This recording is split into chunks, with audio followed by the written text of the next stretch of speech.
A gardener approached a millionaire and told her not to travel with her husband. The next morning, there was a luxury car parked next to her humble house. The grand chandelier in the Bennett mansion sparkled like a constellation, casting a warm glow over the crowd of impeccably dressed guests. Valerie Montgomery Bennett, draped in a flowing emerald green gown that highlighted her graceful figure, moved effortlessly through the room. Her smile, as radiant as the diamonds around her neck, was practiced, perfect even. Guests greeted her with admiration, their voices full of praise for her elegance and charm. To everyone present, Valerie and Arthur Bennett were the epitome of a successful couple. Arthur, a powerful businessman with a commanding presence, stood by her side, his tailored suit accentuating his broad shoulders. Together, they were a vision of success, wealth, and influence. The Bennetts were not just admired, they were envied. But behind Valerie's poised exterior, something gnawed at her. Lately, she had begun to feel a subtle but persistent unease, a nagging sensation that the foundation of her seemingly perfect life might not be as solid as it appeared. As the evening progressed, Arthur's laughter echoed across the room. He was captivating, charismatic, and entirely in his element, entertaining a group of influential guests. Valerie stood a few steps away, holding a glass of champagne, her eyes scanning the room. She often caught herself observing him, searching for something. She couldn't name it, but there were moments when his smile felt hollow, his charm calculated. "You must be so proud of Arthur," said a woman to Valerie, her tone dripping with admiration. "He's achieved so much." Valerie responded with a polite nod and a practiced smile. "Of course," she said, though the words felt automatic. Pride was a complicated emotion for her. Arthur's accomplishments were undeniable, but lately, his successes seemed to come with a cost, one she couldn't quite articulate. Later that evening, after the last guest had left and the staff began tidying up, Valerie retired to her bedroom. She slipped off her heels and let out a soft sigh, leaning against the edge of the bed. The lavish room, with its high ceilings and gold-accented furniture, felt more like a museum than a sanctuary. The stillness was deafening. Arthur entered moments later, his tie loosened and a glass of whiskey in hand. He approached Valerie, placing a hand on her shoulder. "Another successful evening," he said, his voice smooth. Our guests were thoroughly impressed. Valerie forced a smile. "You were wonderful, as always." Arthur leaned down, brushing a kiss against her cheek. "Get some rest tomorrow. I'll need you by my side for the meeting in Chicago." She nodded. Though her mind wandered, the trip to Chicago was meant to finalize a lucrative business deal, but she couldn't shake the discomfort she felt. Arthur's insistence that she accompany him was unusually forceful, and it left her questioning his motives. The next morning, Valerie stepped out into the sprawling gardens of their Greenwich estate. The air was crisp, the scent of freshly cut grass mingling with the floral aroma of the meticulously maintained flower beds. She often sought solace in these gardens, where she could escape the weight of her social obligations. As she strolled along a cobblestone path, she noticed Michael, the gardener, tending to a bed of roses.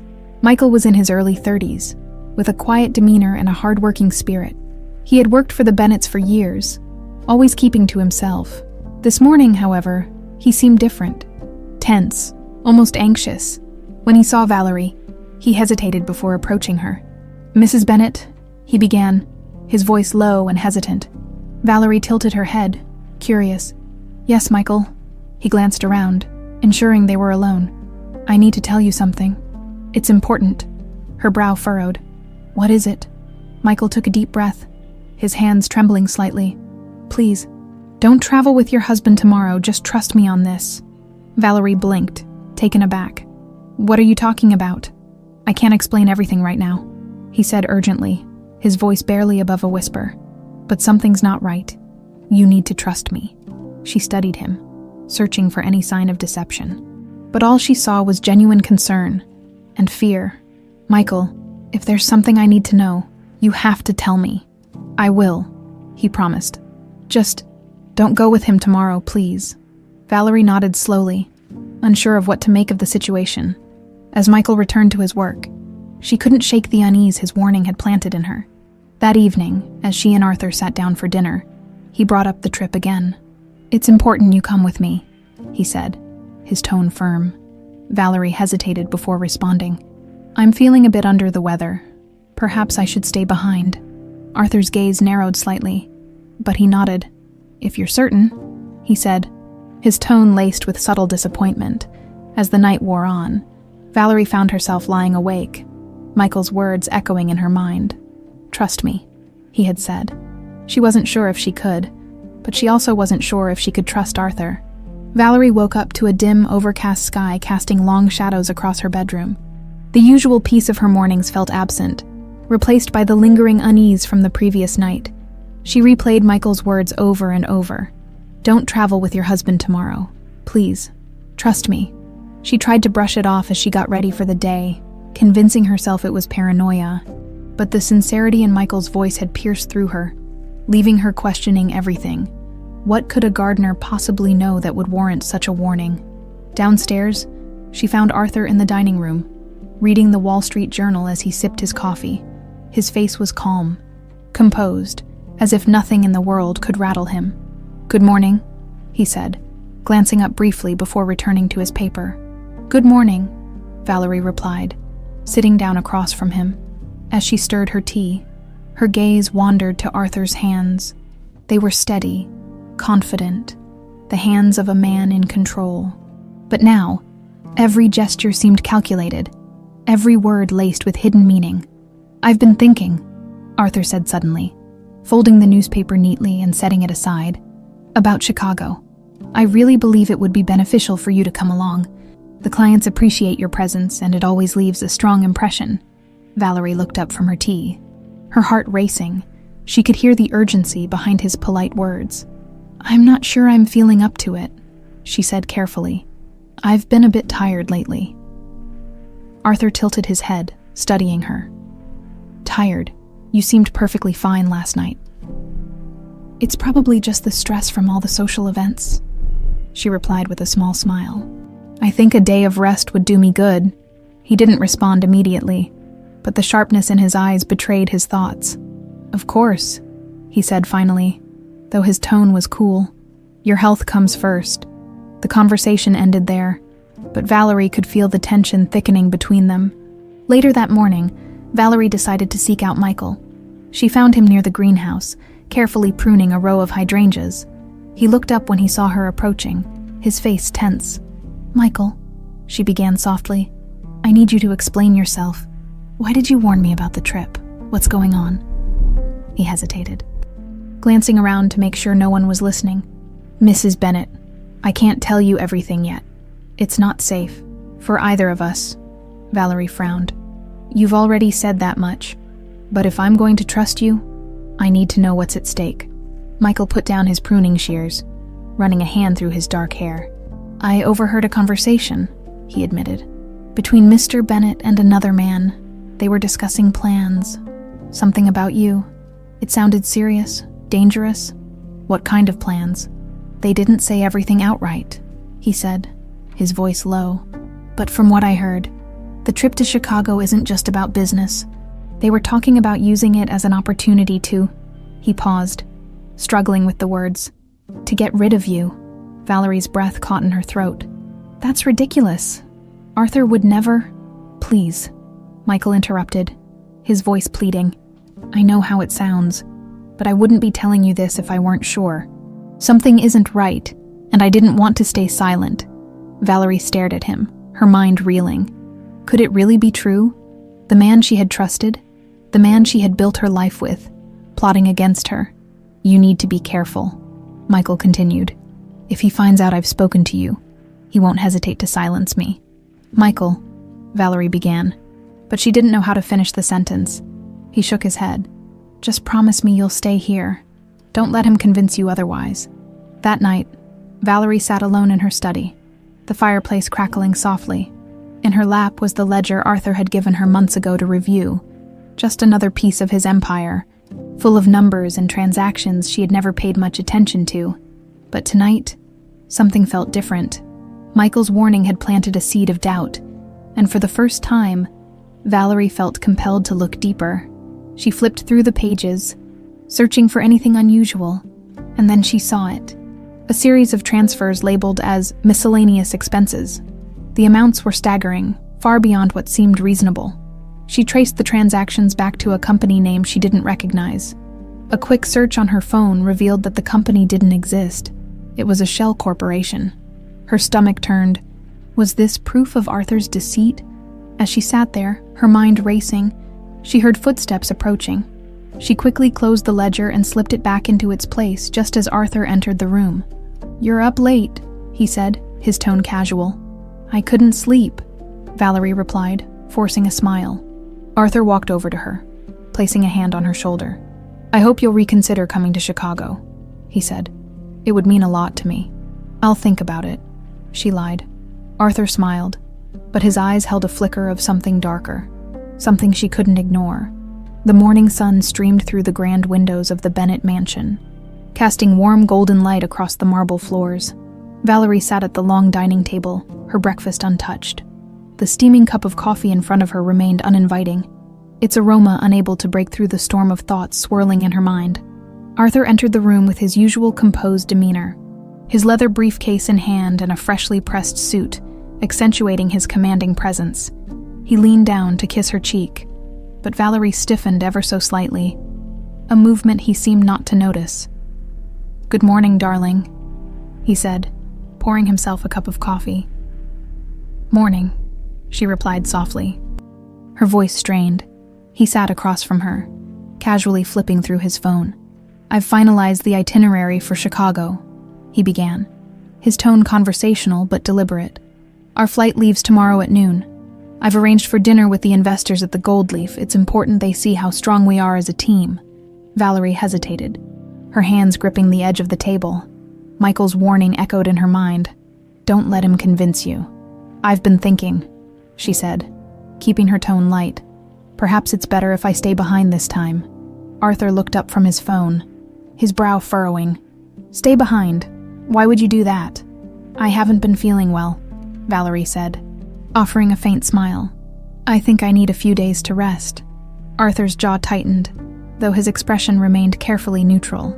"You seemed perfectly fine yesterday." "It's probably just the stress catching up with me," she said, avoiding his gaze. Arthur leaned back in his chair, studying her intently. "Valerie, this trip is important. Not just for the business, but for us. The investors need to see us as a united front. They trust us because they see strength in our partnership." His words carried weight, but they also felt rehearsed, as if he had anticipated her resistance. Valerie took a deep breath, steadying herself. "I understand that, Arthur, but I think this time you'll do just fine on your own." For a moment, the room was silent except for the soft clinking of Arthur's spoon against his coffee cup. Finally, he set it down and smiled, though it didn't quite reach his eyes. "Of course," he said smoothly. "If you truly feel you need to rest, I won't push you." His tone was agreeable, but Valerie could sense the tension beneath it. He wasn't pleased, and that realization sent a chill down her spine. Later that day, Valerie found herself wandering the estate's gardens again, seeking solace in the quiet beauty of the flowers and fountains. But even here, the weight of her thoughts followed her. As she walked along the cobblestone path, she spotted Michael trimming the hedges. His movements were precise, his expression focused, but when he noticed her approaching, he straightened up. "Mrs. Bennett," he greeted, his voice low. "Michael," Valerie began, glancing around to ensure no one else was nearby. "I told Arthur I'm not going to Chicago." Michael's shoulders relaxed slightly, though his eyes remained wary. "That's good," he said. "You made the right choice, but I need more than your word to go on," she pressed. "If I'm going to protect myself, and you, I need to know exactly what I'm up against." Michael hesitated, his hands tightening around the hedge clippers. "I told you. I overheard something. It was enough to know that you were in danger." "Was it about me specifically?" Valerie asked, her voice firm. "Or just business?" Michael looked away, his jaw tightening. "It was about you," he admitted. "Mr. Bennett said something about making sure you wouldn't. 'Cause problems. And the other man mentioned the trip as an opportunity to clean up loose ends." Valerie's breath caught. The words felt like ice against her skin. "You're sure of what you heard?" "Yes," Michael said, meeting her gaze. and I wouldn't be telling you this if I wasn't. That evening, Valerie sat in her study, flipping through Arthur's ledgers again.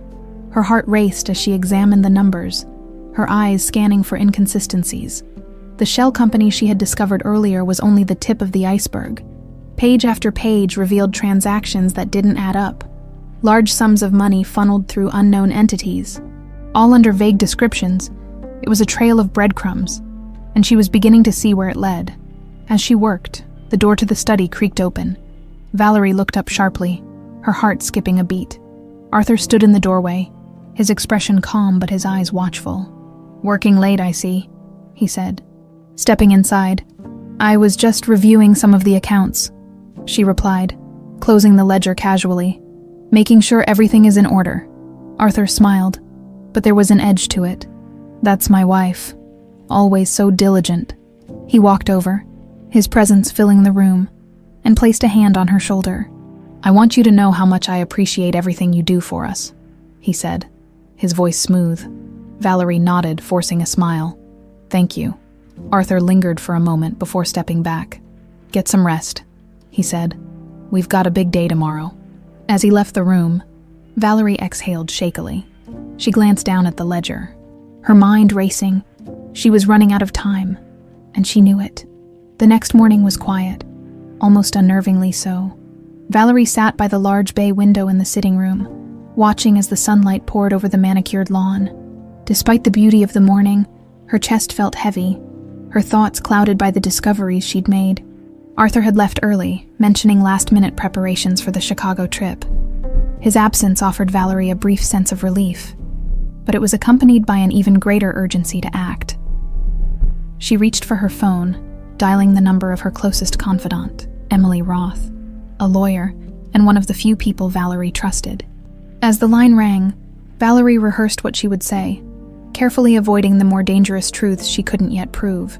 "Valerie," Emily's warm voice greeted on the other end. "What a surprise. How are you?" "I've been better," Valerie admitted, her voice trembling slightly. "Emily, I need your advice on something." "Delicate. Of course, is everything all right?" "Not exactly. I've come across some irregularities in Arthur's accounts," Valerie began, choosing her words carefully.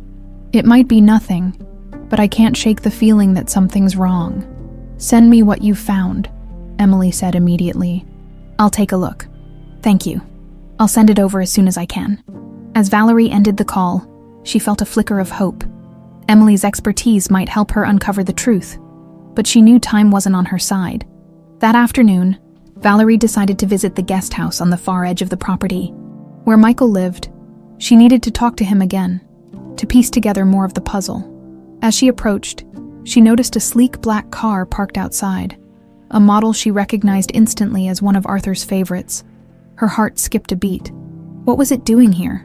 Valerie ducked behind a hedge, her pulse quickening. The car's engine was off, but the vehicle's imposing presence seemed to radiate a warning. Slowly, she crept closer, her heels silent on the soft grass. When she reached the driver's side, she peered through the tinted window. The interior was spotless, as expected, but it was the manila folder on the passenger seat that caught her eye. Unable to resist, Valerie glanced around to ensure no one was watching before carefully opening the unlocked door. Her hands trembled as she picked up the folder, her breath catching when she saw the contents. Inside were contracts, bank statements, and handwritten notes, all tied to the same shell corporation she had seen in Arthur's ledgers. The pieces of the puzzle were beginning to align, but one document stood out. A detailed itinerary for the Chicago trip. Highlighted in bold red letters were the words, Stage 3, Incident Execution. Valerie's blood ran cold. She couldn't fully understand what the phrase meant, but it confirmed her worst fears. This wasn't just about shady business deals. It was about her. The sound of a door creaking open snapped Valerie back to reality. She quickly slid the folder back onto the seat and shut the car door, retreating behind the hedge just as Michael stepped out of the guest house. He froze when he saw the car, his expression darkening. Valerie emerged from her hiding spot, her face pale but determined. "Michael," she said urgently, "what's that car doing here?" Michael's eyes darted to the vehicle, then back to her. "I don't know. It was here when I came out." Valerie stepped closer, lowering her voice. "I looked inside. There are documents, proof that Arthur is involved in something criminal, and I think he's planning to use this trip to get rid of me." Michael's jaw tightened. "You shouldn't have done that if he finds out." "Then help me," Valerie interrupted. "I can't do this alone." Michael hesitated, clearly torn. Finally, he nodded. "All right, but we have to be smart about this. If Arthur finds out we're onto him, he won't hesitate to act." That evening, Valerie locked herself in her bedroom, her mind racing. The documents she'd seen haunted her, each piece of evidence solidifying the grim reality she was facing. She opened her laptop, uploading the scans she'd made of Arthur's ledgers and emailing them to Emily. In her message, she kept her tone cautious, but the urgency was clear. Moments after hitting send, her phone buzzed. It was Emily. "Valerie, these documents?" Emily's voice was sharp. "If they're legitimate, this is serious. Fraud, money laundering, possibly worse. Are you sure about the source?" "Yes," Valerie said firmly. "I need you to look into the Shell Corporation. I think it's the key to everything." "I'll get started right away," Emily assured her. "But you need to be careful if what you're saying is true. Arthur might go to great lengths to protect himself." "I know," Valerie whispered, glancing toward the closed door. As night fell, Valerie stood by her window, gazing out at the shadowy estate. Somewhere out there, Arthur was preparing for his flight, likely unaware of how much she already knew. Her fingers traced the edges of the itinerary she'd managed to photograph from the folder. Stage 3, Incident Execution, loomed large in her mind, a grim reminder of what she was up against. She had no choice now. The life she had built was crumbling, but she would not go down without a fight. The next morning, the estate felt eerily still. Valerie woke up with a sense of purpose, but also a growing dread. She knew she couldn't afford to hesitate anymore. The documents she had seen, the ominous itinerary, and Michael's warning all pointed to one undeniable conclusion. Arthur was hiding something sinister, and she was at the center of it. After breakfast, Valerie found Michael near the greenhouse, carefully watering a row of blooming orchids. His posture was stiff, his movements less fluid than usual, as though the weight of the previous day still lingered. "Michael," Valerie called softly as she approached. He turned to her, his expression cautious. "Mrs. Bennett," he greeted, glancing around as if ensuring they were alone. "I need answers," Valerie said firmly, her voice low but resolute. "No more half-truths. I saw the documents in that car yesterday. Arthur is planning something, and it involves me. You know more than you've told me." Michael hesitated, his jaw tightening. For a moment, it seemed like he might refuse. But then he sighed, setting down the watering can. "You're right," he admitted. "You deserve the full truth, but you have to promise me you'll be careful. Tell me everything," Valerie pressed, her heart pounding. Michael leaned against the edge of the greenhouse, his gaze dropping to the ground. "I overheard a conversation between Mr. Bennett and one of his associates a few weeks ago. They were talking about a problem that needed to be dealt with. At first, I didn't think much of it. Business talk, you know." Valerie nodded, urging him to continue. "But then," Michael said, his voice growing darker, "they mentioned your name. They said you were getting too curious, that you might start asking questions about things you weren't supposed to know." Valerie's stomach churned. "And the trip to Chicago," Michael exhaled sharply. "They called it the perfect opportunity. They didn't say exactly what they were planning, but the way they talked about it, it sounded final." "Final," Valerie echoed, the word cutting through her like a blade. Michael looked up, his eyes filled with urgency. "That's why I warned you. I couldn't stand by and let it happen. I know what kind of man Arthur is, what he's capable of." Valerie stepped back, the weight of his words threatening to crush her. She had suspected, but hearing it confirmed was something else entirely. They walked toward the edge of the gardens, where the towering oaks provided a semblance of privacy. Valerie needed a moment to process everything, but the gravity of the situation left no room for hesitation. "Michael," she said, her voice steady despite the storm inside her. "You're risking everything to help me." "Why?" He hesitated, glancing at her before answering. "Because I owe you more than you know, and because I've seen too many people get hurt by men like Arthur." "What do you mean?" Michael paused. his hands clenching at his sides. "Years ago, when I was a kid, my mother worked for your family. She was one of the housekeepers. Do you remember her, Claire?" Valerie frowned, the name tugging at a distant memory. "Claire. Yes, I remember. She was kind, always humming while she worked."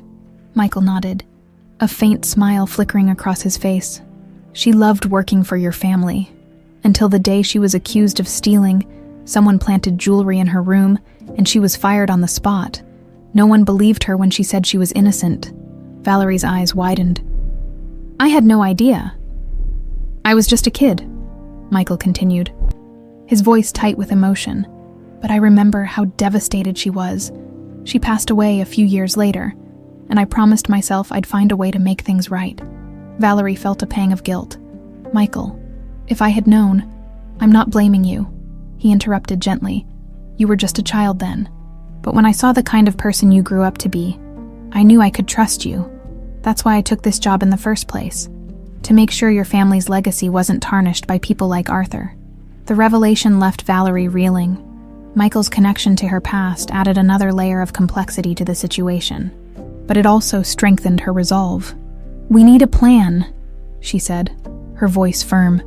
"Arthur is leaving for Chicago this afternoon, but I can't just sit here and wait for him to make his next move." Michael nodded. "The first step is gathering more evidence. What you found in that car is a start, but it's not enough to take him down. We need something undeniable, something that ties him directly to his crimes." "And how do we get that?" Valerie asked. Michael hesitated, his expression grim. "There's a safe in his study. I've seen him use it. Whatever's in there, it's important enough for him to keep hidden." Valerie's breath caught. Arthur's study was one of the most secure places in the house, but if the safe contained the evidence they needed, she couldn't afford to ignore it. "I'll figure out a way to get in," she said, determination hardening her voice. Michael placed a hand on her shoulder. "Be careful, Mrs. Bennett. Arthur is dangerous, and if he catches on—" "I know," she said, meeting his gaze. "But I can't let him get away with this. Not anymore." As the sun began to set, Valerie returned to the mansion, her mind racing with possibilities. The house felt heavier than usual, its walls seemingly pressing in on her as if aware of the secrets they contained. She stood outside Arthur's study, staring at the door. Whatever lay beyond it held the key to everything: answers, justice, and perhaps even freedom. Taking a deep breath, Valerie resolved to act. The door to Arthur's study loomed ahead of Valerie like a silent sentinel. She hesitated in the dimly lit hallway, her heart pounding with the weight of what she was about to do. Every fiber of her being screamed that this was dangerous, that one misstep could unravel everything. Yet, the alternative, doing nothing, was unthinkable. She reached for the doorknob, only to freeze as a distant sound echoed through the house. It was faint, perhaps just a creak from the old wood floors, or a gust of wind rattling a window. Still, it was enough to make her pulse quicken. She waited, her breath held, until silence returned. With trembling fingers, Valerie turned the knob and stepped inside. Arthur's study was as imposing as the man himself. Dark oak shelves lined the walls, filled with leather-bound books that seemed more for show than for reading. A massive desk sat at the center, its polished surface gleaming under the light of a brass lamp. The air smelled faintly of cigars and cologne, a reminder of Arthur's omnipresent influence. Her eyes scanned the room, searching for the safe Michael had mentioned. It wasn't visible at first glance, but she knew Arthur wouldn't leave something so important out in the open. She moved cautiously, her footsteps muffled by the thick Persian rug. Valerie's search led her to a painting hanging above the fireplace. A classic cliché, but it made sense. She reached out, carefully lifting the ornate frame, and there it was, a sleek, modern safe embedded in the wall. She exhaled sharply, relief and anxiety flooding her simultaneously. The next challenge was obvious: how to open it. Valerie knelt before the safe, examining the keypad. It required a numerical code, one she had no way of knowing. "Think, Valerie," she whispered to herself. Arthur wasn't careless. The code would be something personal yet discreet, something only he would remember. Her mind raced through possibilities: birthdays, anniversaries, business milestones. She hesitated, then tried their wedding anniversary. The keypad beeped softly, but the lock didn't budge. Next, she tried Arthur's birthday. Another failure. She paused, her frustration mounting. Then a thought struck her.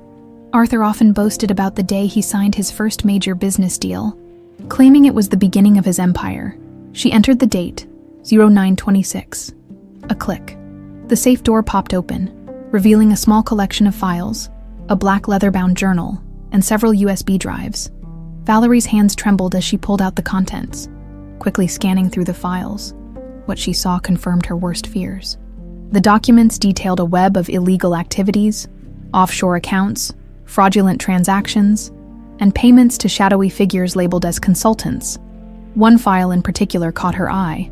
It was labeled Stage 3, Bennett Holdings Contingency. Her stomach churned as she flipped through the pages. The contingency plan was explicit, outlining steps to secure Arthur's empire in the event of a domestic disruption. The chilling part was the emphasis on eliminating unnecessary liabilities. Liabilities like her. Valerie stuffed the files and USB drives into her handbag, her mind spinning. She couldn't stay in the study much longer. Arthur could return at any moment. As she turned to leave, she caught sight of the journal. Something about it called to her. A personal account, perhaps, or further evidence of his crimes. She grabbed the journal and slipped out of the study, closing the door softly behind her. Back in her bedroom, Valerie locked the door and dumped the stolen items onto the bed. She sat down, flipping through the journal's pages. It wasn't a diary in the traditional sense.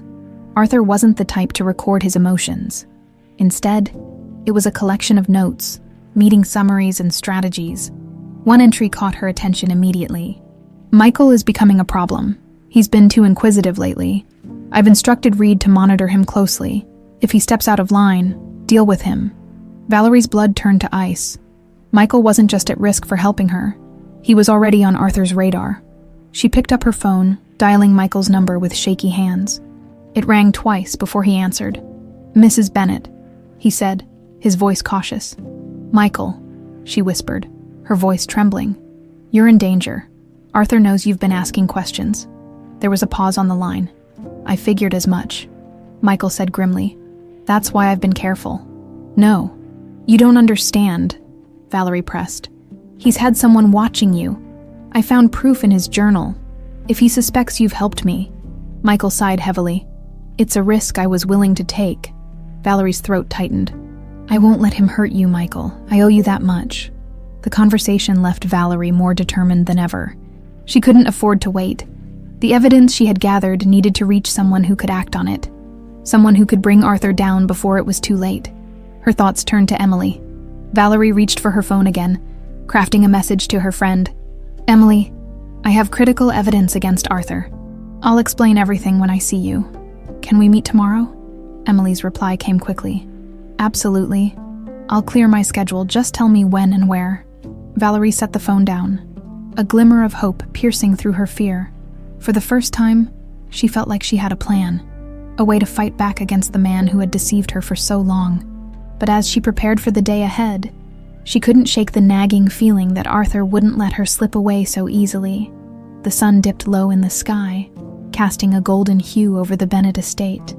As Valerie made her way back to the gardens, her conversation with Michael earlier that morning still lingered in her mind, and the journal entry she had found deepened her urgency. Michael wasn't just risking his job. His life was on the line. She found him near the tool shed, wiping dirt off his hands as he finished planting a row of chrysanthemums. He looked up when she approached, his guarded expression softening slightly. "Mrs. Bennett," he said, nodding in greeting. "Michael," Valerie replied, her voice quieter than usual. "Do you have a moment to talk?" He hesitated before nodding. "Of course." They walked together toward a shaded corner of the garden, where a small wooden bench sat beneath a canopy of ivy. Valerie sat first, smoothing her skirt as she gathered her thoughts. "I read something in Arthur's journal," she began carefully. "Your name was mentioned. He knows you've been asking questions, Michael. He's had someone watching you." Michael's jaw tightened, his gaze dropping to the ground. "I figured as much," he said after a moment. "That's why I've been keeping my head down." "But why risk it at all?" Valerie pressed. "Why warn me when you knew it could put you in danger?" Michael leaned back against the bench, running a hand through his hair. "Because I couldn't stand by and watch you walk into a trap," he said simply. Valerie studied him, her brow furrowed. "You've said that before, but there's more to it, isn't there? This isn't just about me." Michael exhaled sharply, his shoulders slumping as if the weight of his thoughts was too heavy to carry any longer. "You're right," he admitted. "There is more to it." He paused, glancing at her before continuing. "Do you remember my mother, Claire?" The name struck a chord, and Valerie's mind flickered back to her childhood. A kind woman with a warm smile who had always seemed to hum a tune while she worked. "Yes," Valerie said softly. "I remember her. She worked for my family." "Didn't she?" Michael nodded. "She loved working for your family. She used to say that it was the only place she ever felt respected. But then, everything changed." "What happened?" "She was accused of stealing," Michael said, his voice laced with bitterness. "A bracelet went missing, and someone planted it in her room. Your father fired her on the spot, and no one believed her when she said she was innocent." Valerie's chest tightened. "I had no idea.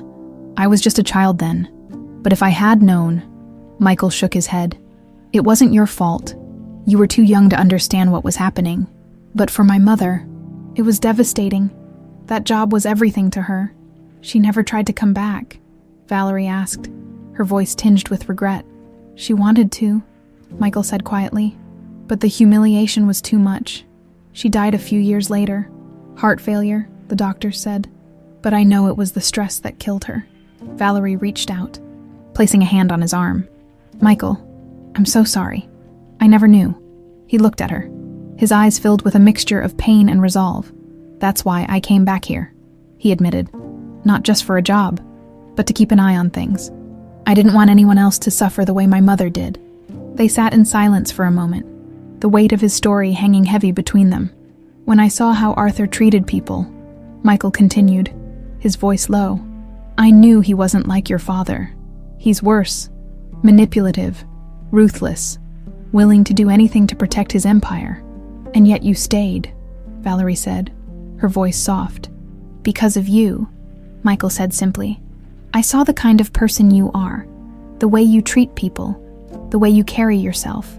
I knew you were different. And when I overheard what Arthur was planning, I couldn't stay silent." Valerie felt a lump rise in her throat. Michael's loyalty wasn't just an act of duty. It was deeply personal.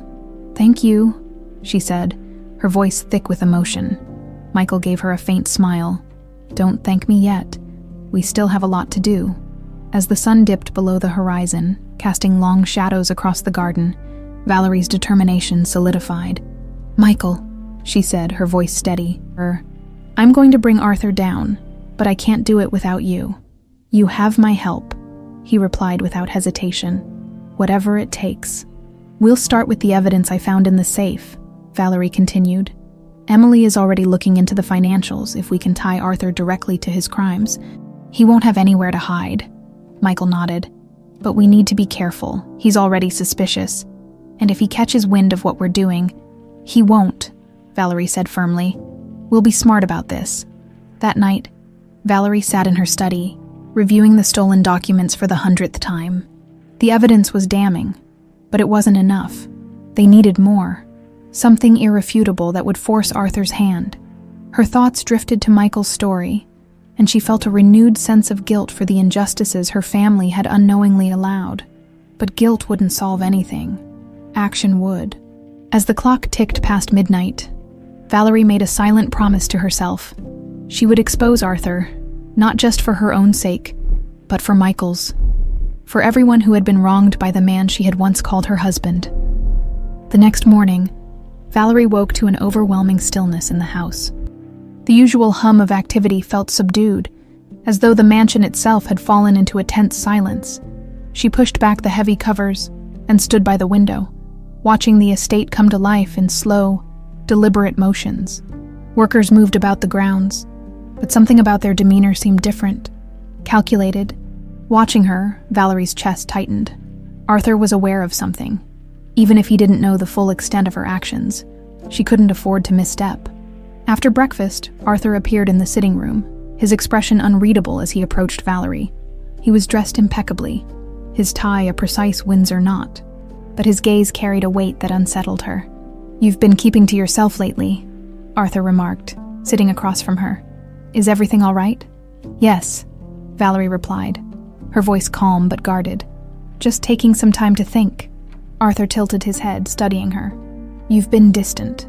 If there's something on your mind, you can always talk to me." Valerie forced a smile. "Of course, I've just been tired, that's all." He leaned forward, his eyes narrowing slightly. "You know you can trust me, don't you?" The words hung in the air, laced with an undertone Valerie couldn't ignore. She nodded, her smile unwavering despite the chill running down her spine. "Always." Arthur sat back, his smile returning, though it didn't reach his eyes. Good, because in this world, trust is everything.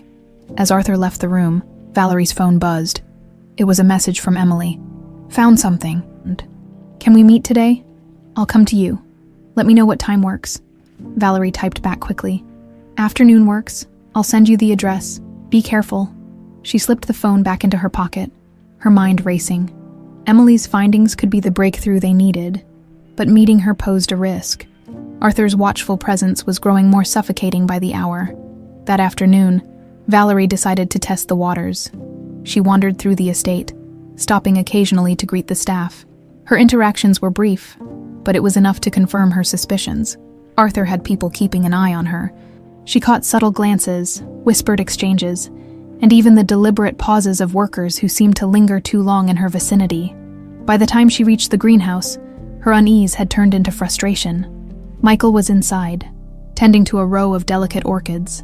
He looked up as she entered, his expression a mix of concern and resolve. "They're watching me," Valerie said bluntly, closing the door behind her. Michael nodded. "I noticed it too. A few of the groundskeepers aren't who they seem. Arthur must have brought them in recently. Do you think he knows what we're planning?" "Not yet," Michael replied. "But he's suspicious. We need to be careful." Valerie paced the small space, her mind racing. "Emily is coming this afternoon. She found something in the financials." Michael frowned. "That's risky, if Arthur's people see her coming here." "She's careful," Valerie interrupted. "She knows what's at stake." Michael didn't look convinced, but nodded. "Then we'll need a distraction, something to draw their attention away from the house." "What do you suggest?" Michael smirked faintly. "Leave that to me." When Emily arrived later that day, Michael's plan was already in motion. One of the estate's gardeners had accidentally triggered a sprinkler system in the west wing, causing a flurry of activity among the staff. The commotion gave Emily just enough time to slip into the mansion unnoticed. Valerie met her in the study, closing the door tightly behind them. Emily placed a folder on the desk, her expression grim. "I looked into the shell corporations," Emily began, flipping through the documents. "They're not just fronts for fraud.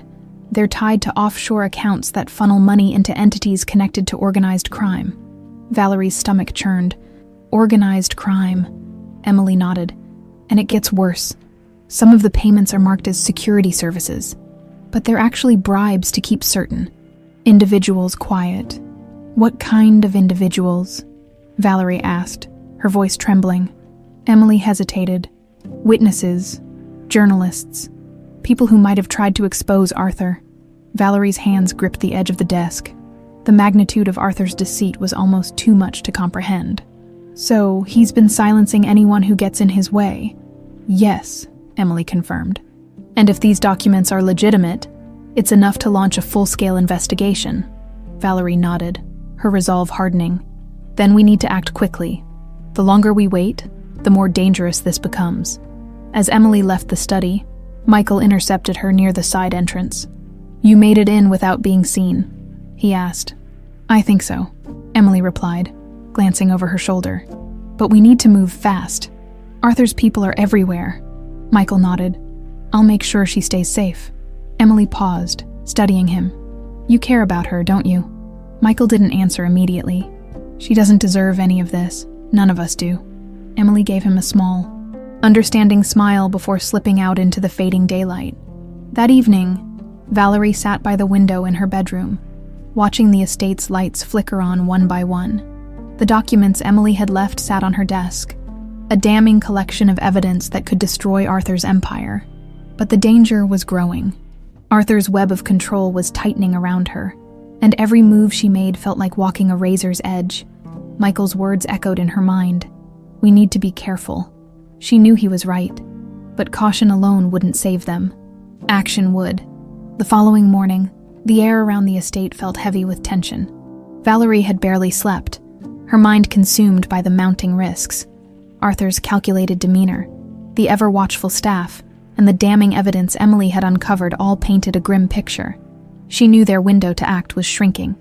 After a light breakfast, Valerie made her way to the study under the pretense of organizing paperwork. Once inside, she locked the door, pulled out her phone, and sent a message to Emily and Michael. We need to meet, tonight. Away from the house. Michael's reply came first. I'll arrange a location, somewhere safe. Emily followed moments later. Let me know where and when. I'll be there. As the day dragged on, Valerie went through the motions of her routine, all while feeling Arthur's presence lurking in the background. He was quieter than usual, his sharp eyes tracking her movements with unnerving precision. Every interaction felt like a test, every question a probe for information. That afternoon, as Valerie sat in the garden reading, Arthur approached with his trademark smile, a disarming facade that now only deepened her suspicion. You seem distracted, he remarked, sitting beside her. Is something on your mind?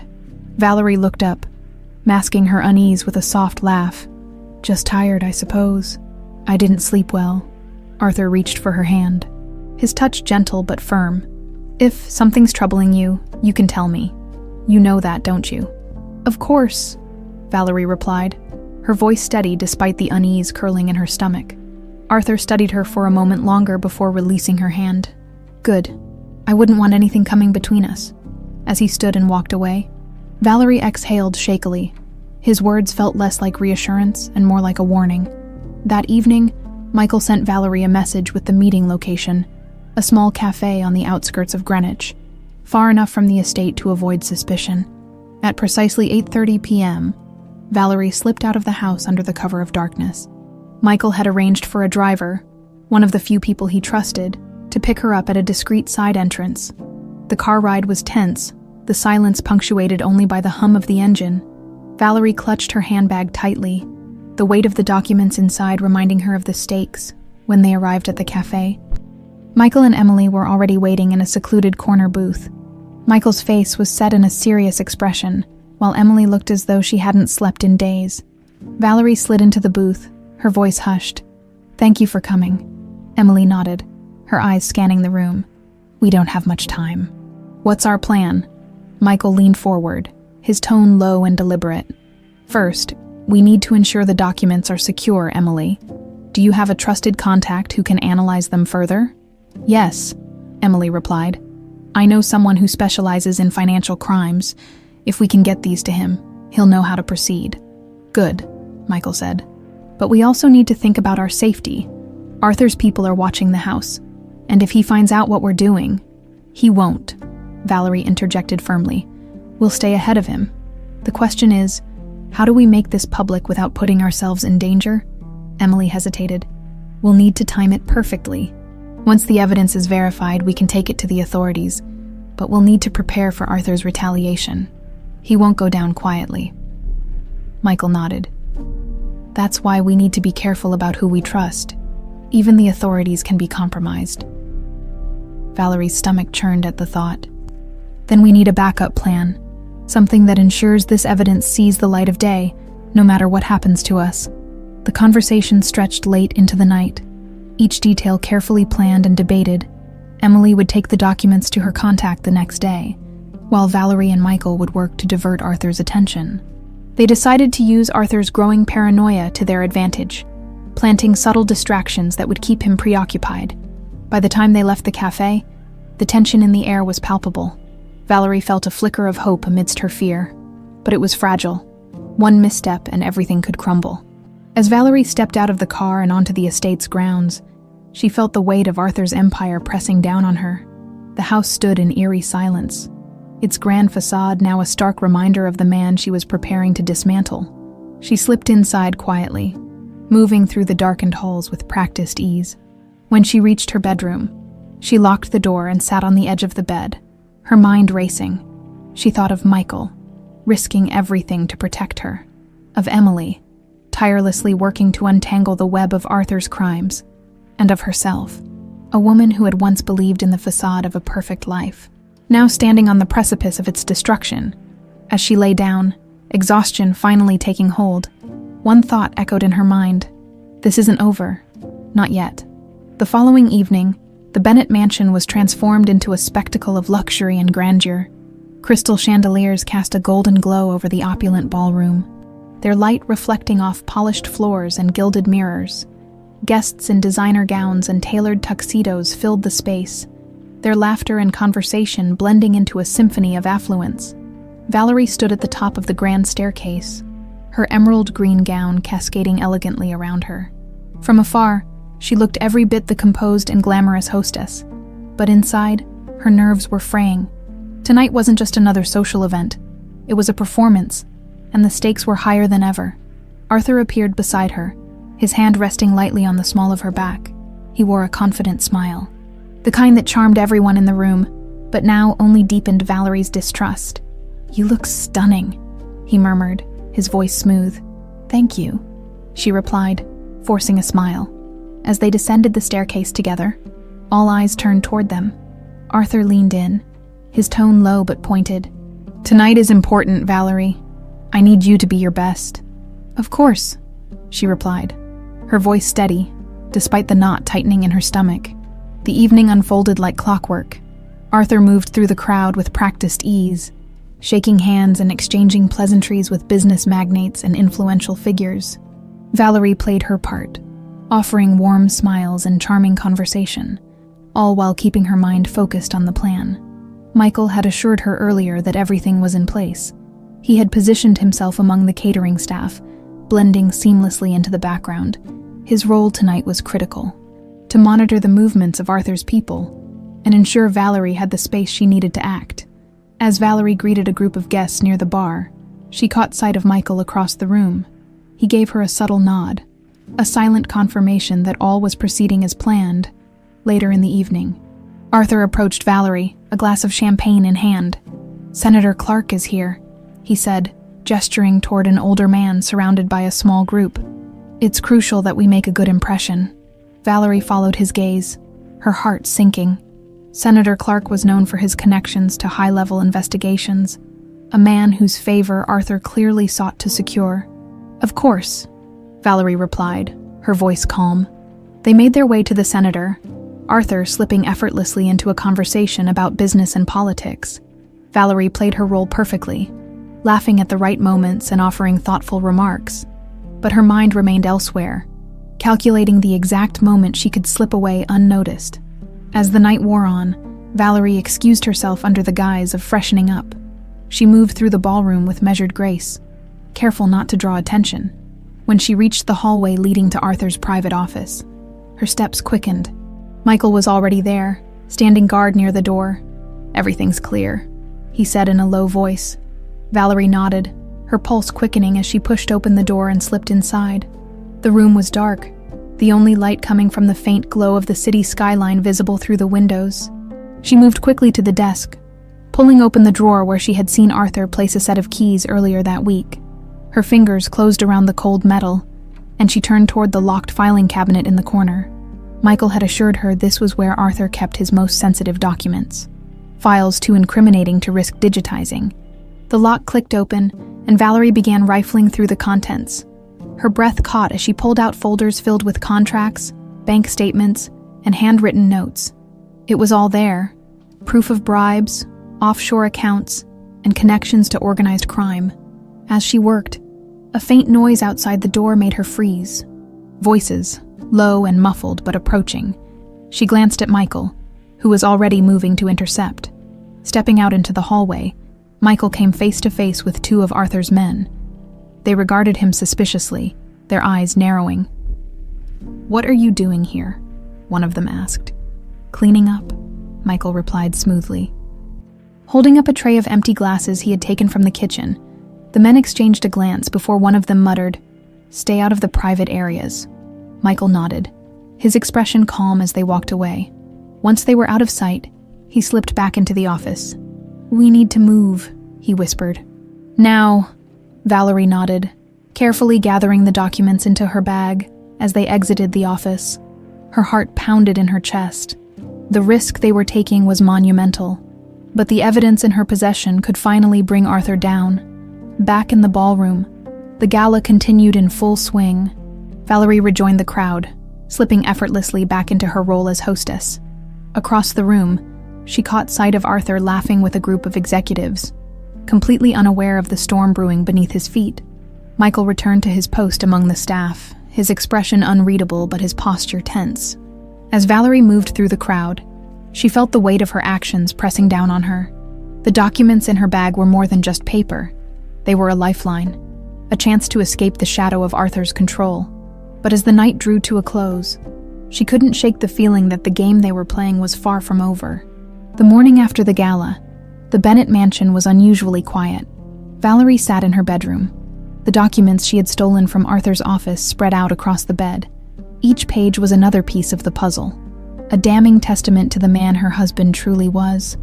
Offshore accounts, shell companies, forged contracts. It was all there. She ran her fingers over one of the files, her stomach twisting. The weight of what she was about to do pressed heavily on her chest. Exposing Arthur wasn't just a risk to her safety. It would dismantle everything she had built with him, every facade she had maintained for years. But there was no turning back now. Emily arrived at the estate that afternoon, her demeanor tense but focused. She carried a briefcase filled with additional evidence she and her contact had uncovered: banking records, emails, and even audio recordings implicating Arthur in bribery and conspiracy. "We have enough to take him down," Emily said, her voice steady despite the gravity of the situation. "But we need to act fast. The longer we wait, the more time he has to cover his tracks."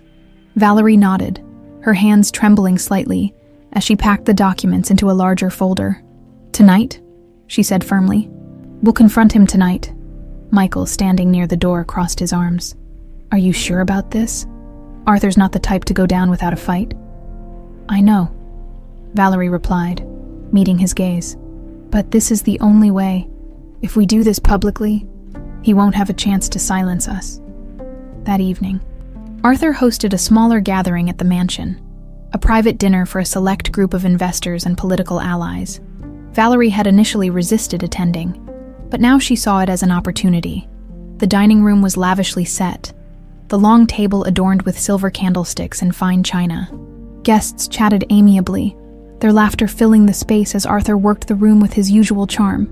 Valerie sat quietly at the far end of the table, her hands clasped tightly in her lap. She could feel the weight of the folder hidden beneath the dining chair, its contents burning like a brand against her skin. As dessert was served, Arthur raised his glass, commanding the attention of the room. "Ladies and gentlemen," he began, his voice smooth and confident, "I want to thank you all for your unwavering support. Together, we've accomplished remarkable things, and the future looks brighter than ever." The room erupted into applause, but Valerie barely heard it. Her pulse quickened as she stood, the movement drawing the attention of the guests. "Arthur," she said, her voice steady but loud enough to cut through the noise. He turned to her, his expression briefly flickering with surprise before settling into a composed smile. "Yes, my dear." Valerie took a deep breath, her heart pounding. "There's something everyone here needs to know."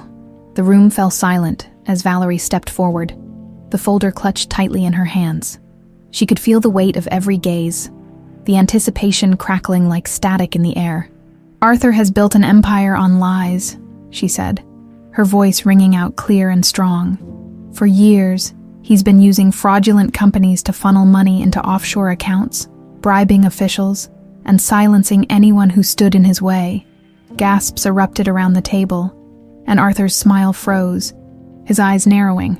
"Valerie," he said, his tone low and dangerous, "I don't know what you think you're doing, but this isn't the time or place for such baseless accusations." "They're not baseless," Valerie shot back, holding up the folder. "I have the proof. Every transaction, every bribe, it's all here." Arthur's composure cracked, his expression darkening as he stepped toward her. "Enough," he growled. You don't know what you're talking about. Don't I? Valerie countered, her voice rising. You were planning to use the Chicago trip to get rid of me, weren't you? To tie up a loose end in your perfect plan? The room erupted into murmurs as the guests exchanged shocked glances. Before Arthur could respond, Michael stepped into the room, his presence commanding immediate attention. He held a USB drive aloft. This contains recordings of Arthur's conversations, Michael announced, including one where he explicitly discusses his plans to eliminate Valerie. Arthur turned to Michael, his eyes blazing with fury. You, he spat. I should have fired you months ago. You should have, Michael replied coolly, but you didn't, and now it's too late. At that moment, Emily entered the room, flanked by two plainclothes officers. The guests parted as the officers stepped forward, their expressions grim. Arthur Bennett, one of them said. You're under arrest for fraud, conspiracy, and attempted murder. Arthur's face twisted in rage as the officers moved to cuff him. This isn't over, he snarled, his voice filled with venom. You'll regret this, all of you. Valerie stood her ground, her chin held high as she watched him being led away. The weight she had carried for so long began to lift, replaced by a profound sense of relief. As the guests began to disperse, murmuring in hushed tones, Valerie turned to Michael and Emily. It's done, she said quietly, her voice tinged with both exhaustion and triumph. Emily placed a reassuring hand on her shoulder. You were brave tonight, Valerie. Not many people could have done what you just did. Michael nodded, his gaze steady. Arthur's empire will crumble, but more importantly, you're free now. Valerie smiled faintly, tears prickling at the corners of her eyes. Thank you, both of you. I couldn't have done this without you. The morning after Arthur's dramatic arrest, the Bennett mansion was unusually quiet, its grandeur dimmed by the weight of the previous evening's revelations. Valerie sat in the living room, staring at the empty space where Arthur's presence had once loomed large. The air felt lighter without him, but a strange unease gnawed at her. Michael entered the room, his expression tense. There's something you need to know, he said, his voice low. Valerie looked up, her heart sinking at the tone of his voice. What is it? Michael hesitated, then handed her his phone. On the screen was a news alert. Arthur Bennett escapes custody during transfer. Valerie's breath caught in her throat as she read the headline. How? She whispered. Apparently, someone helped him, Michael replied grimly. The transport vehicle was intercepted, no one saying who was behind it, but we both know Arthur has powerful connections. The room seemed to tilt as Valerie processed the news. Arthur wasn't just dangerous. He was a man who thrived on control. And now he was loose again. The hours that followed were a blur of phone calls and strategy sessions. Emily arrived at the mansion, her briefcase in hand, and her demeanor sharper than ever. This doesn't change the evidence we have, Emily said firmly. Arthur's escape only makes him look guiltier. The authorities are on high alert, and we've ensured that the documents are in safe hands. But it changes everything for us, Michael countered. Arthur's not the type to run and hide. He'll come back for Valerie. Or for revenge. Valerie swallowed hard, her fingers gripping the armrest of the sofa. We need to assume the worst, she said. If he's coming for me, I have to be ready. That night, the mansion was fortified. Michael and a trusted security team patrolled the grounds, while Emily coordinated with law enforcement to track Arthur's movements. Valerie retreated to her bedroom, her nerves frayed but her resolve unshaken. As she sat by the window, staring out at the darkened estate, memories of the past few weeks flooded her mind. The lies, the betrayals, and the moments of courage that had brought her to this point. It all felt surreal. Her thoughts were interrupted by a faint noise outside. At first, she dismissed it as the wind rustling the trees. But then she heard it again. Footsteps on the gravel driveway. Her pulse quickened as she reached for her phone, dialing Michael. Michael, she whispered. There's someone outside. I'm on it, he replied immediately. Stay in your room and lock the door. Michael moved swiftly through the mansion, his instincts on high alert. He reached the front door and motioned for two guards to follow him as they stepped outside. The cool night air was thick with tension as they scanned the grounds. Near the guest house, a shadow shifted. Michael raised his hand, signaling for silence as they crept closer. Arthur, Michael called out, his voice firm. If you're here, it's over. Don't make this worse. There was no response. only the faint rustle of leaves. Michael motioned for the guards to fan out, their flashlights slicing through the darkness. Suddenly, a figure darted out from behind a tree. Sprinting toward the main house, Michael reacted instantly, chasing after him. Valerie heard the commotion from her bedroom. She pressed her ear to the door, her heart pounding as shouts echoed through the halls. She wanted to stay put, as Michael had instructed, but the thought of Arthur so close spurred her into action. She grabbed the small safe key hidden in her nightstand and opened a concealed drawer. Inside was a pepper spray canister and a small, discreet panic alarm. Clutching them tightly, she stepped into the hallway. In the main foyer, Michael and one of the guards managed to corner Arthur. His once polished appearance was disheveled, his suit wrinkled and stained, but his eyes burned with the same cold determination that Valerie had come to know so well. "You've lost, Arthur," Michael said, his voice steady. "There's nowhere left to run." Arthur's lips curled into a bitter smile. "You think this is over?" he sneered. "You think you've won?" Valerie appeared at the top of the staircase, her voice cutting through the tense silence. "It is over, Arthur. You don't have control anymore." Arthur's gaze snapped to her, his expression twisting into a mix of rage and desperation. "You betrayed me," he hissed. "After everything I built for us, you threw it all away. You built a house of lies," Valerie replied, her voice firm. "And it's crumbling whether you like it or not." Arthur lunged toward the staircase, but Michael intercepted him, tackling him to the ground. The guards quickly moved in, restraining him as he thrashed and shouted. Valerie descended the stairs slowly, her hands trembling as she approached. She stopped a few feet away, meeting Arthur's glare with steady resolve. "You're done, Arthur," she said softly but firmly. "You don't control me anymore, and you never will again." As the guards hauled Arthur to his feet, he spat one final threat. "This isn't the end. I'll make you pay for this." Valerie stood her ground, watching as he was dragged out of the mansion and into the waiting arms of the authorities. The adrenaline finally began to fade as the door closed behind them. Michael turned to Valerie, his expression a mix of relief and concern. "Are you all right?" he asked. Valerie nodded slowly, though her hands still trembled. "I am now. Thank you, Michael." Emily appeared moments later, her phone in hand. "Arthur's back in custody," she said. "This time, they'll make sure he doesn't get out." Valerie exhaled deeply, a weight lifting from her chest. "It's over," she said quietly, more to herself than anyone else. "It's finally over." The next morning dawned with a crisp, clear sky, but the atmosphere inside the Bennett mansion was heavy with the aftermath of Arthur's recapture. Valerie sat at the breakfast table, her tea untouched, her mind racing. The events of the previous night played in an endless loop, each moment seared into her memory. Michael entered the room, his expression weary but resolute. "The authorities confirmed he's in maximum security now," he said, breaking the silence. "They're taking no chances this time." Valerie nodded, her grip tightening around her teacup. "It's strange," she said softly.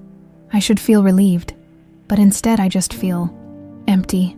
"That's normal," Michael replied, pulling out a chair to sit across from her. "You've spent so much of your life tied to him, his lies, his control. It's going to take time to process everything." She met his gaze, her eyes filled with a mixture of gratitude and exhaustion. "Thank you, Michael, for everything. I couldn't have done this without you." Michael gave her a faint smile. "You didn't just do this. You led the charge. You're stronger than you think." Later that morning, Emily arrived, her usual professional demeanor softened by a look of concern. She carried a folder under her arm, setting it down on the table as she joined Valerie and Michael in the study. "I've been working with the authorities," Emily began. "The evidence we provided has been instrumental. Arthur's facing charges on multiple counts of fraud, conspiracy, and attempted murder. There's enough to ensure he won't see the outside of a prison cell for decades." Valerie exhaled slowly, a mixture of relief and disbelief washing over her. "It's finally over," she said, more to herself than anyone else. "Not entirely," Emily cautioned. "There's still the fallout to consider. His associates, his investors, they'll be scrambling to cover their tracks. Some of them may try to come after you." Michael straightened in his chair. "They'll have to get through me first." Valerie smiled faintly. her confidence bolstered by their unwavering support. "I'm not afraid anymore," she said. "Whatever comes next, I'll face it head on." Over the next few days, news of Arthur's arrest spread like wildfire. The once revered businessman was now the center of a national scandal. His face plastered across every major news outlet. Headlines detailed his crimes, painting a vivid picture of the man who had deceived so many for so long. Valerie found herself at the center of the media frenzy. Reporters camped outside the estate, their cameras trained on the gates in hopes of catching a glimpse of her. She avoided them as best she could, focusing instead on rebuilding her life. One afternoon, as she walked through the gardens, Valerie found Michael tending to a row of rose bushes. He looked up as she approached, wiping his hands on a cloth. "How are you holding up?" he asked. "Better," she replied, sitting on the edge of a stone bench. "It's strange, though. For so long, I lived in this bubble of illusion, believing Arthur was someone he wasn't. Now that the truth is out, I feel like I'm rediscovering who I am." Michael nodded, his expression thoughtful. "You've been through a lot, but you're stronger for it. And you're not alone," she smiled, the warmth of his words seeping into her heart. "Thank you, Michael. You've been my anchor through all of this." That evening, Valerie sat in the study, reviewing the final pieces of evidence Emily had submitted to the authorities. As she flipped through the files, her phone buzzed. It was Emily. "Valerie," Emily said, her voice calm but firm. "There's one more thing you should know." "What is it?" Valerie asked, her stomach tightening. "We've uncovered more about Arthur's dealings. Some of his associates are still active, and they've been linked to other criminal networks. The authorities are handling it, but you need to stay vigilant." Valerie's jaw tightened. "I won't let them intimidate me," she said. "Arthur may have been the mastermind, but he's not invincible. None of them are." "Good," Emily replied. "You've already shown incredible courage. Just remember, we're in this together." As the days turned into weeks, the frenzy surrounding Arthur's case began to settle. Valerie started making plans to transform the mansion, turning it from a symbol of deceit into one of hope. She called a meeting with her staff, explaining her vision. "This house has been the center of so much pain," she said. "But I want to change that. From now on, it will be a place of refuge, a safe haven for those in need." The staff listened intently, their expressions a mix of surprise and admiration. Michael stood at the back of the room, his arms crossed and a faint smile on his face. That evening, as the sun set over the estate, Valerie stood on the balcony of her bedroom, gazing out at the sprawling grounds. The weight of her past still lingered, but for the first time in years, she felt a glimmer of hope. Michael joined her, his presence a steady comfort. "You're really doing it," he said, leaning against the railing. "It's the least I can do," Valerie replied. "For everyone Arthur hurt, and for myself, this is my way of making amends." Michael nodded. "You've come a long way, Valerie, and I'll be here, every step of the way." She looked at him, her heart swelling with gratitude. "I couldn't have done any of this without you." "Michael, thank you." The two stood in silence, the cool night air wrapping around them as the stars began to emerge. For the first time in a long time, Valerie felt free. The weeks following Arthur's arrest brought a mix of chaos and clarity to Valerie's life, while the media frenzy gradually died down. The echoes of his actions lingered, affecting everyone who had been entangled in his schemes. Valerie, however, remained steadfast in her mission to rebuild not just her life, but the very foundation of the Bennett estate. One crisp morning, Valerie stood in the middle of the grand foyer, surrounded by movers and contractors. The once ornate space, filled with Arthur's carefully curated symbols of power, was now being dismantled. Chandeliers, paintings, and antique furniture were packed away, replaced by plans for something simpler, more welcoming. "Everything's coming down," she instructed a contractor, her voice firm but calm. "This house needs a new identity." Michael appeared by her side, his hands tucked into his pockets. "You're really doing it," he said with a faint smile. Valerie glanced at him, a spark of determination in her eyes. This place was a monument to Arthur's lies. "I want it to be something more, a refuge for those who need it, not a showcase of wealth." Michael nodded. "It's a noble goal, and fitting, considering everything you've been through." As the renovations began, Valerie threw herself into the project, her days filled with meetings, designs, and decisions. She wanted every detail to reflect her vision, a place that stood for hope and renewal. Emily stopped by one afternoon, her briefcase replaced by a bouquet of fresh flowers. "I heard about the renovations," she said, handing Valerie the flowers with a warm smile. "I thought these might brighten the place up." "Thank you, Emily," Valerie replied, setting the bouquet on the newly refinished table. "You've done so much for me already. I don't know how to repay you." Emily shook her head. "You don't owe me anything. Seeing you take back control of your life is reward enough." They sat together in the sunlit sitting room, sipping tea and discussing the latest updates on Arthur's case. "The prosecution is airtight," Emily assured her. "Arthur's not getting out of this one. I'm not worried about him anymore," Valerie admitted, her tone softer than Emily expected. "I've realized that holding on to fear only gives him more power. I'm done with that." As the mansion transformed, so did Valerie, the once carefully composed woman, who had hidden behind polished smiles and designer dresses, now embraced a simpler, more authentic version of herself. She spent her mornings walking through the gardens, often stopping to chat with Michael as he worked. Their conversations grew deeper, the barriers between them dissolving with each passing day. One afternoon, as they stood by the newly planted rose bushes, Michael spoke up. "You know, this place is going to mean something to a lot of people. You're giving them a chance to heal." Valerie smiled, brushing a strand of hair from her face. "It's healing me too. I never realized how much I needed to rebuild, not just this house, but myself." Michael hesitated, then said, "You've been through so much, but you never gave up. That kind of strength is rare." She looked at him, her heart swelling with gratitude. "I wouldn't have made it without you, Michael. You've been my rock through all of this." The day the renovations were completed, Valerie hosted a small gathering to celebrate. The mansion, once a cold and imposing structure, now radiated warmth and light. Soft colors replaced the dark, heavy tones, and the grand spaces were reimagined into inviting rooms filled with natural light. Among the guests were Emily, members of the staff who had remained loyal, and a few representatives from local organizations Valerie planned to partner with for her new mission. As she stood before them to give a speech, she felt a wave of emotion rise in her chest. "This house has been many things over the years," she began, her voice steady. "But for too long, it was a symbol of power built on deception. Today, that changes. From now on, this will be a place of refuge, a home for those who need one, and a reminder that even in the darkest times, there's always hope." The room erupted into applause, but Valerie's gaze settled on Michael, standing near the back. He gave her a small nod, his eyes filled with pride. Later that evening, as the last of the guests departed, Valerie and Michael stood on the balcony overlooking the estate.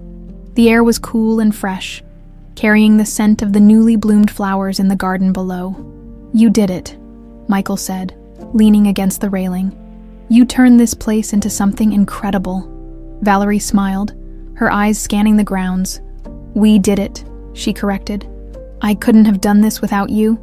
Michael chuckled softly. "You give me too much credit. This was your vision, your strength." She turned to him, her expression earnest. "But you were the one who believed in me when I couldn't believe in myself. That means everything." For a moment, they stood in silence, the weight of their journey hanging in the air. Then, Valerie spoke, her voice barely above a whisper. "Michael, what happens now, with all of this?" He looked at her, his gaze steady. "Now, you live. You build a new life, free of everything that held you back. And if you need me, I'll be here." Valerie felt a warmth spread through her chest, a sense of peace she hadn't felt in years.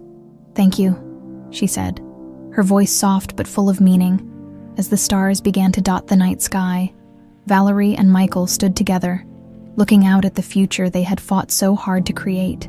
The days following the grand reopening of the mansion were marked by a quiet but steady transformation in Valerie's life. The estate, once cloaked in secrecy and pretense, now buzzed with purpose. Volunteers from local organizations began arriving, helping to establish the programs Valerie envisioned. A safe space for those in need, offering resources and support to rebuild lives.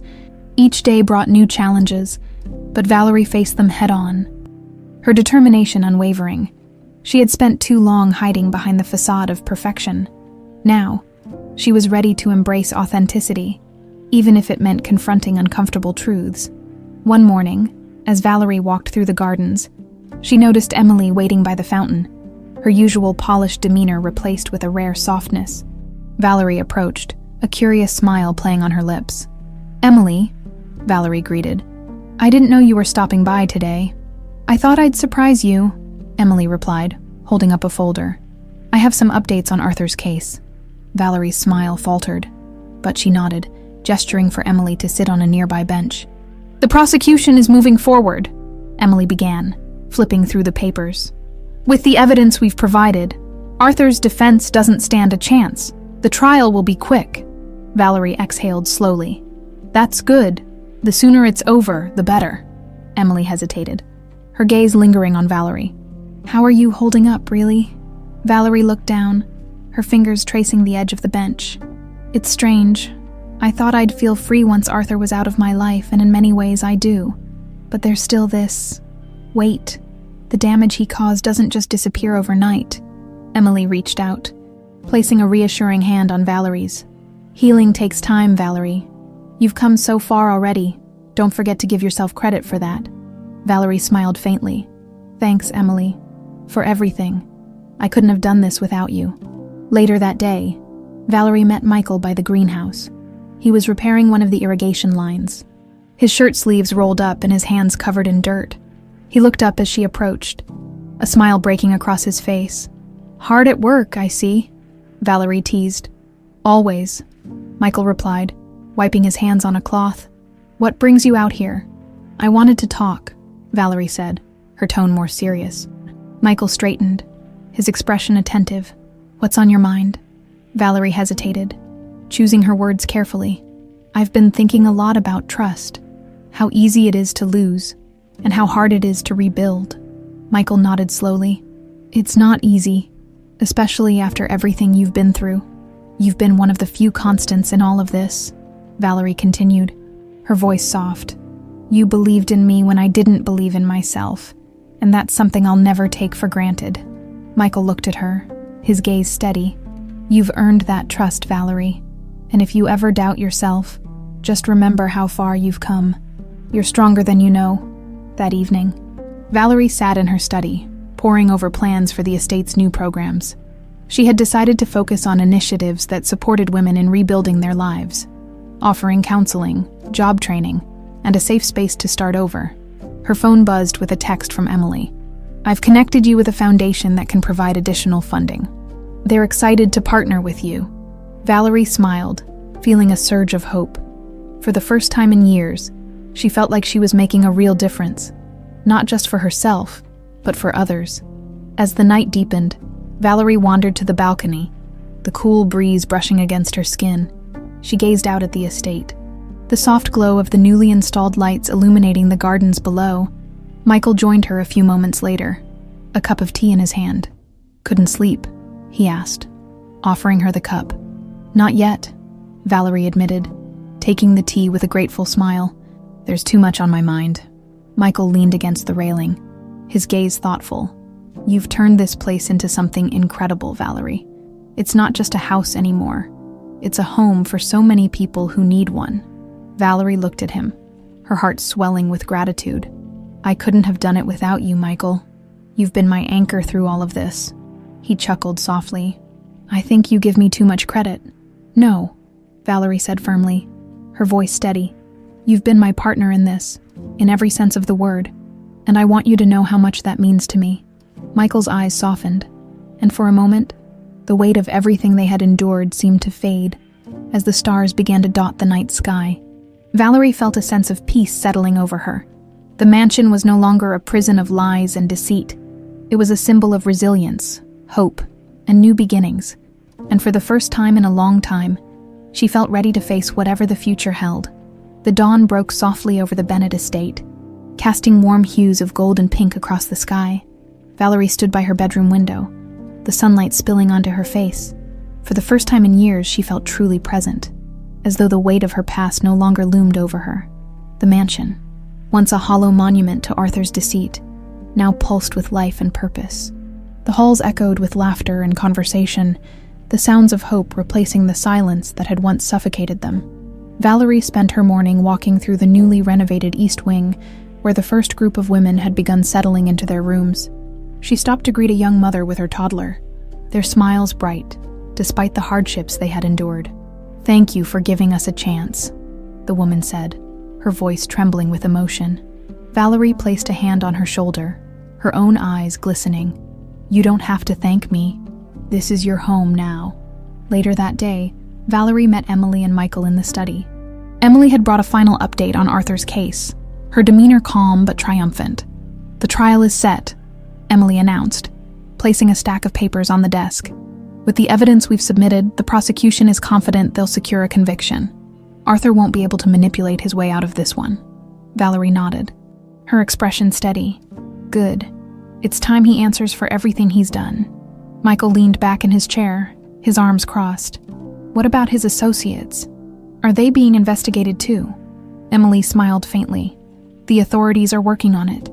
Arthur's arrest has already exposed several key players, and they're unraveling the rest of the network. It's only a matter of time."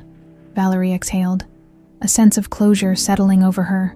"Thank you, Emily. I don't know what I would have done without you." Emily shook her head. "You don't owe me anything, Valerie. You've done the hard part, taking back control of your life." That evening, Valerie and Michael sat on the steps of the mansion's front porch, watching as the sun dipped below the horizon. The air was cool, carrying the scent of freshly cut grass and blooming flowers. "You've built something incredible here," Michael said, breaking the comfortable silence. "It doesn't feel real sometimes," Valerie admitted. "For so long I lived in a world of lies. Now it's like I'm finally waking up." Michael nodded. "You deserve this, Valerie. After everything you've been through, you've earned the right to start over." She looked at him, a small smile tugging at her lips. "And what about you, Michael? What happens now?" Michael hesitated, then said, "I'll stay as long as you need me. This place, this mission. It means something to me too." Valerie's smile deepened, her heart swelling with gratitude. "I'm glad. I don't think I could do this without you." As the weeks turned into months, the mansion's transformation became a symbol of resilience for the community. Valerie worked tirelessly to expand the programs, partnering with local organizations and reaching out to donors who shared her vision.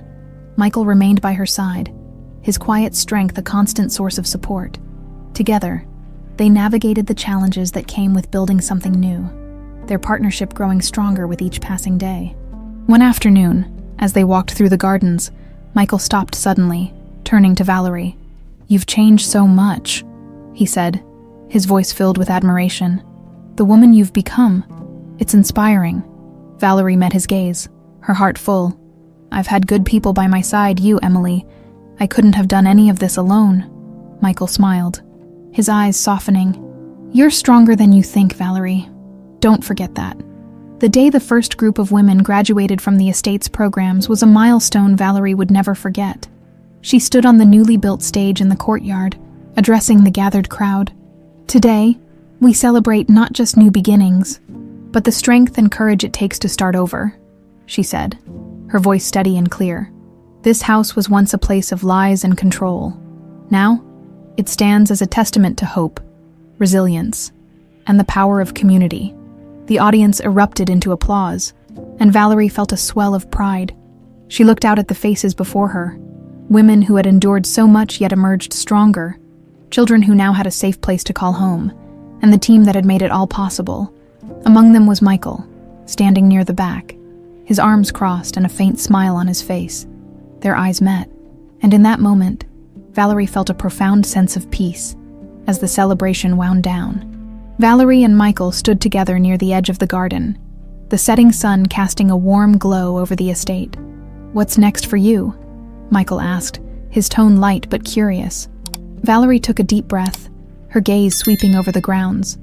"I don't know," she admitted, "but for the first time in a long time, I'm not afraid of the unknown." Michael smiled. "That's a good place to start." Valerie turned to him, her expression soft. "And you? Will you stay?" Michael hesitated, then nodded. "As long as you'll have me." She smiled, her heart full. "Then let's see where this journey takes us." That night, as Valerie stood on the balcony of her bedroom, looking out at the estate, she felt a deep sense of contentment. The mansion was no longer a symbol of her past. It was a beacon of hope for the future, and with Michael by her side, she knew that no matter what challenges lay ahead, she was ready to face them.